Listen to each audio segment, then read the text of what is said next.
Europe is ahead, and Europe is already taking action with austerity programs that the United States has not even begun to imagine the potential or the necessity to engage in. Okay, let's look at Europe. These are the problem states. Okay, Spain, 1.4 trillion of the GDP. Portugal, they're saying, is next, 233 billion. Greece, 330 billion. Okay, 1.96 trillion dollars of 16. Of 16. If those three happen, is Europe over? If these three fall? Well, we're already seeing right now, you're watching the riots and everything that's taking place in Europe, and the austerity programs are devastating the economy over there. People are terrified. And so you're already watching the dominoes starting from what's not the largest.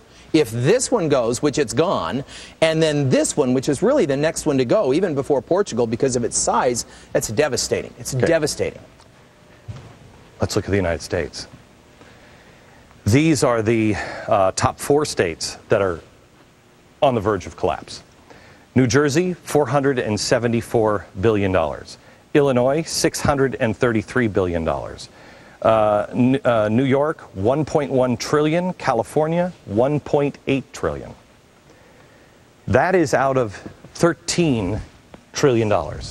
If these states go down, there's no way for the country to survive.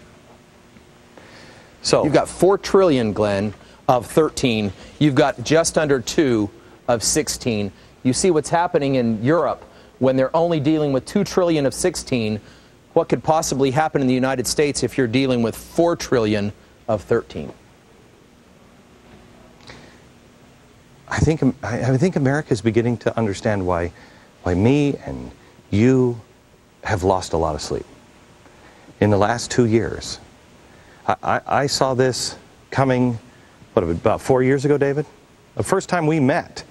You were talking about it then. Yeah. 2 years ago, you and I were talking, and you were identifying this is the domino. And this is what's beginning. The first time I met David, it was at a social function, and he's a snot from Colombia, and he said to me, do you remember the first thing he said to me? I do. What'd you say? I said, I like the way you think outside the box. You are not educated. You cannot have had formal education because you think beyond most formal educators. No, that sounds like really nice. No, he said to me, first thing he said is, where'd you get your education?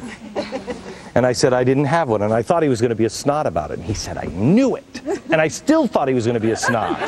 And he said, I can't get my students to think out of the box. And that's the problem that everyone in America has, is they just keep thinking in the same box. They keep thinking, oh, well, it can't happen here. Oh, well, there's systems. There's nothing. There's no system for this. This is catastrophic failure. So now the question is, hang on, Glenn, yes? Yeah, why don't we just say no to California? Why don't we just say no to California? Why don't we just say no to Greece and their overspending and all their social commitments? David? The very thing that we are most afraid of, and you're watching Congress act on, the too big to fail concept, is the very thing that California is depending upon for its survival. That they will be too big to fail. The 8th largest economy, they will say Americans cannot afford to let us go down. The only problem with that is nobody is changing. If you watched even the last elections and the dialogue around it, it's not about isms. It's not about politics. It's about putting people in there who are promising to take care of everybody without any issues related to the fact that they're broke. Okay.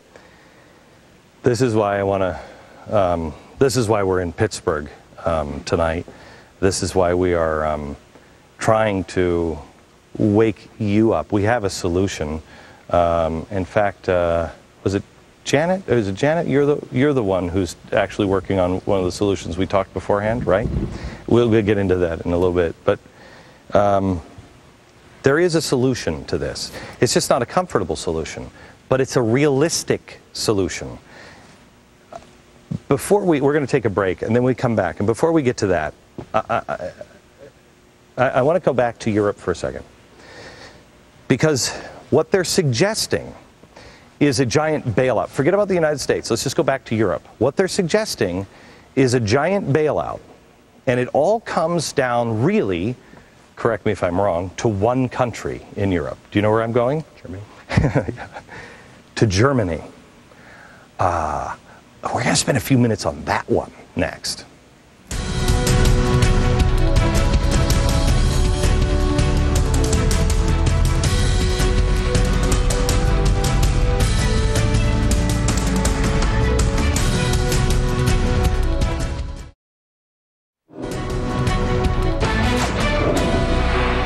imperative that you look beyond the headlines and you see what is coming in Europe and how it plays out, because I think Europe is ahead of us, and the same exact seeds have been planted here in America. I ask you tonight, look to the future of Greece and of Europe, so we may prevent it from being our future as well. I have to tell you, I'm just looking at Jeff, who's, come here. Jeff is our Steadicam guy. He worked with me at CNN. Jeff, do you remember when I was saying, when I was over at CNN, I was saying all this stuff, and everybody, oh, this guy's crazy. They still say that, don't they? Yes, they do. All right, we're back with full professor at Columbia University. Congratulations on that. David Buckner, and we are here in Pittsburgh because here's a city that reinvented itself. And I'm doing a stage show tonight that you can see live in movie theaters all across the country. Go to glennbeck.com/tours to find out more information.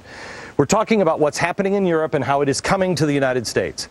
These United States, as opposed to the United States, these United States. Tell me what is really, in the end, the bailout all goes to one country. Well, there's one country that has the largest driver, that's Germany.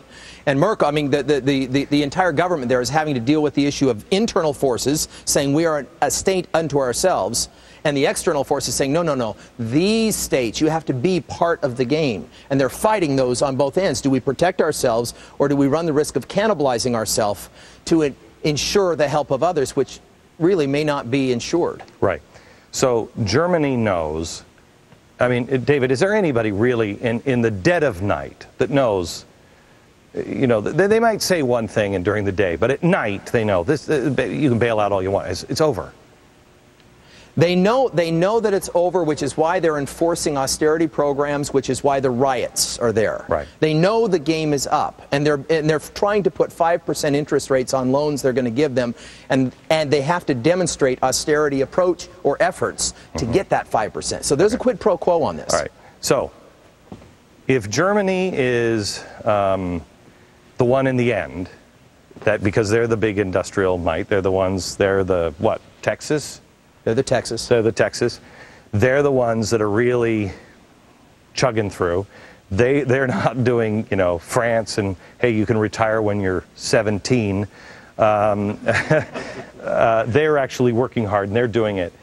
What do you think? Think like a German. No, don't think like a German. That usually ends up really horribly. What happens in the end if they are now having to ship all of their money, all of their success, off to Greece and to Spain and to Portugal and every place else? What do you think the Germans think? Anybody? What do you think happens? Well, in the end, Scott, go ahead. Bill, Germany takes over. It's my country. I just bought you. Okay. Anybody else? Patricia? Collapse. What'd you say? Collapse for Germany. I mean, they just have so much money to give. Okay. And then that's it. Their Okay. economy goes down. All right, so their economy goes down. Betsy? I would say that they start to become they stop working. I mean, if they feel like it's not helping us, it's just going Anybody else? out. How about this? And they're going to have to really think out of the box for this one. That Germany says, we are Germans. And we were the ones that had the right idea, we lived our life.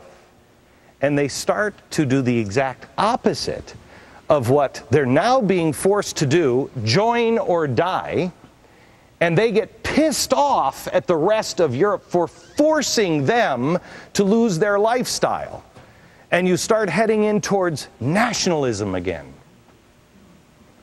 Anybody think that's a possibility, that Germany might head to nationalism? Yes. David? Well, there's the potential. The politicians are giving lip service to the rest of the European community because they wanted everybody to be one, and yet the people are the ones that are rising up and say, wait, what about us? What about the fact that we've been prudent? Yes. So that, well, I agree, let's go back to the United States analogy here. Germany, what did I say was a state in the United States? Texas. You ever been to Texas? You know Texans. Texans are like, we're Texas. We're Texans. You want to do that little thing in California, you do that little thing in California, we'll kick your ass. That's the way they are, right? And they're not bad people, but they are proud of Texas. Now, if we force Texas to bail out New Jersey, Illinois, New York, and California, do you think Texans are going to say, you know what, I'm cool with that? Or are they going to say, I don't want anything to do with you guys? It's not nationalism, it's statism, if you will. It's self-preservation. It's self-preservation. And then you add on top of it, the same in Europe, it's the same. Does anybody remember the railroad track show that I did? Where I drew out the railroad tracks? And what did I say the left track of European politics was? Do you remember? It was communism. On the railroad track in Europe is communism. On the right rail is National Socialism. Yes, fascism. That's what's happening now. If you get nationalism in Germany, where do you think they're going? And who's doing the riots now in Greece? The other rail. Communists, revolutionaries. This is the 1930s all over again. All over again. Except this time, where's the United States? This is why I am asking you, I am begging you to think out of the box. If all of this is crazy, let's all get together and have a Glenn's crazy party in 2 or 3 years. Let's do that. You could pin the tail on me and dunce cap and everything. I don't care. I want to be wrong. But I'm begging you to consider the possibilities, because there is something you can do that will help. And this seems overwhelming. Does this seem overwhelming to anybody? Yes. Yeah, right? Take your breath away. This is the biggest event in human history, if it happens. But the answer, as Ronald Reagan said, there are no easy answers, but there are simple ones. This is not an easy answer, but it is simple. It is so simple.